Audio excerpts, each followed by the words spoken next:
மாட்டேங்கிறாங்க, என்ன காரணம்? இப்போ யாரும் ஹெல்ப் பண்ணுவாங்க? இல்ல சார், ஹெல்ப் இல்ல, என்ன ரெகக்னைஸ் பண்ணல அப்படின்னு எனக்கு சின்ன வருத்தம் வந்து சார். ஏன்னா என்னோட ஒவ்வொரு படமும் வந்து நான் ஒரு படமா கன்வெர்ட் பண்றதுக்கு 1 வருஷம் 2 வருஷம் ஆயிடுது சார். இப்போ கட்டா குஸ்தியே பாத்தீங்கன்னா 6 ப்ரொடியூசர் மாறிச்சு, வேற என்ன வந்துட்டா வெள்ளக்காரன் 4 ப்ரொடியூசர் மாறிச்சு, எஃப்ஐஆர் இப்போ அவர் சொன்னார் பாருங்க 3 ப்ரொடியூசர் மாறிச்சு, ராட்சசனுக்கு அப்புறம் எனக்கு 9 படம் டிராப் ஆச்சு. ஐ டோன்ட் டிசர்வ் ஆல் திஸ்ன்னு சொல்ல வரேன். ஸோ அந்த வலியும் அந்த வருத்தம் எனக்கு இருக்கு. அதனால தான் சார் ஃபுல் ஃபிளெஜ் ப்ரொடியூசரா மாறணும். இப்போ மாறும்போது எஃப்ஐஆர் கட்டா குஸ்தி ஒரே வருஷத்தை ஹிட் கொடுக்குறேன். திருப்பி வெளியே போய் படம் பண்ணலான்னு பார்த்தா 3 வருஷம் ஓடிச்சு சார்.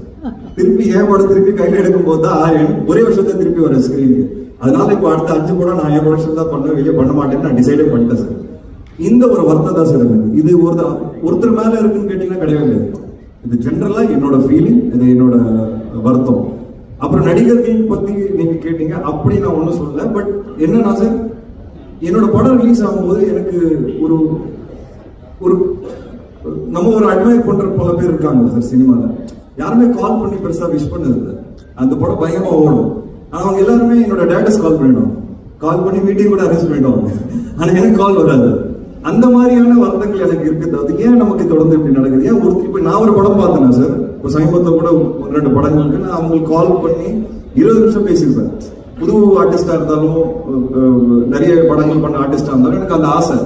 ஸோ நமக்கு என்ன தோணும்னா, நம்ம படம் ரிலீஸ் ஆகும்போது ஏன் ஒரு 4 பேர் நம்மளை கூப்பிட்டு என்கரேஜ் பண்ணா நமக்கு ஒரு ஹாப்பினஸ் வரணும். அது எனக்கு நடந்ததே கிடையாது. சோசியல் மீடியாவையும் பார்த்தீங்கன்னா ஒரு படம் பார்த்து படத்தை பத்தி பெருசா போட்டது கிடையாது யாருமே.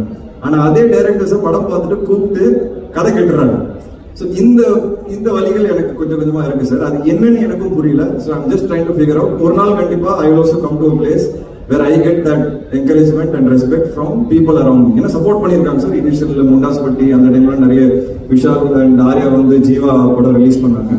பட் அது என்னன்னு தெரியல, கொஞ்சம் வருஷமா அது நடக்கல. எனக்கு என்னன்னு maybe I want to do better films, bigger films எனக்கு தோணுது.